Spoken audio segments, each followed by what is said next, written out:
Nous transformons des céréales en farine pour bouillie, couscous. Nous faisons également la bouillie pour les bébés de 6 mois en allant. Des bouillies enrichies en vitamines pour leur permettre une croissance assez équilibrée. J'ai la licence en transport et logistique. On a fini les études et nous n'avons pas de boulot. Donc, c'est ce qui a motivé la création de l'entreprise. Par la suite, c'était devenu une passion parce qu'il est arrivé des fois où j'ai été contacté pour des contrats et j'ai préféré rester faire mes bouillies. Donc, je préfère créer mon entreprise et pourquoi pas créer de l'emploi dans un futur très proche. Par semaine, nous pouvons produire 100 à 200 kg de blé et dans le mois 400-500 kg. Là, c'est tout un mélange de céréales locales. Et il y a le petit mil, il y a le maïs et le soja, les arachides que nous mélangeons avec des épices pour donner cette bouillie que nous appelons affectueusement super bouillie. Voilà, c'est une farine infantile à la base, mais les adultes l'adorent aussi parce que ça a un très bon goût. Nous nous conditionnons actuellement en paquet de 300 grammes. Certains gérants d'alimentation nous ont vraiment découragés.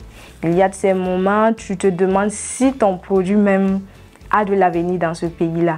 Tu sors avec un produit, tu arrives, tu parles, on te regarde même pas, on te répond même pas, on te traite d'une certaine façon. Mais j'ai persévéré et voilà qu'aujourd'hui, il y a certaines alimentations qui nous contactent, qui nous appellent de venir livrer nos produits.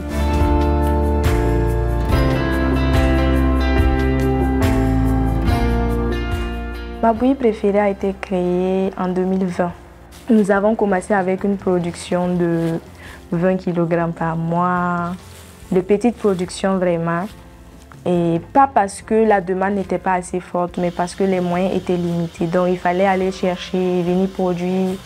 Et dès que ça finit, on repart encore chercher le blé. Donc c'était vraiment de petites productions. Les débuts aussi, on était obligés d'aller dans les moulins du quartier pour moudre nos céréales. C'était à contre-cœur parce que c'était pas vraiment ce qu'on voulait. Mais on a préféré le faire et attendre le bon moment pour acquérir notre propre moulin.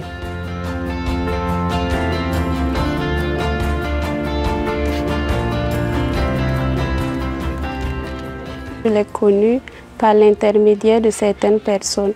Ils ont tellement parlé de ma bouillie préférée que j'ai eu envie d'y goûter.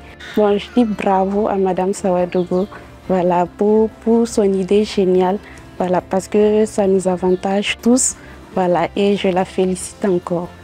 Je n'ai jamais regretté mon choix d'avoir entrepris dans l'agroalimentaire. Au contraire, je suis chaque jour plus fière de mon choix. Je ne suis pas encore au stade où je vais remercier certaines personnes de ne m'avoir plus contacté après les entretiens d'embauche.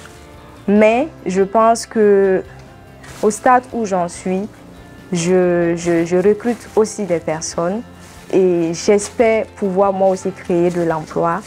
Voilà, et donner de l'emploi à plusieurs personnes.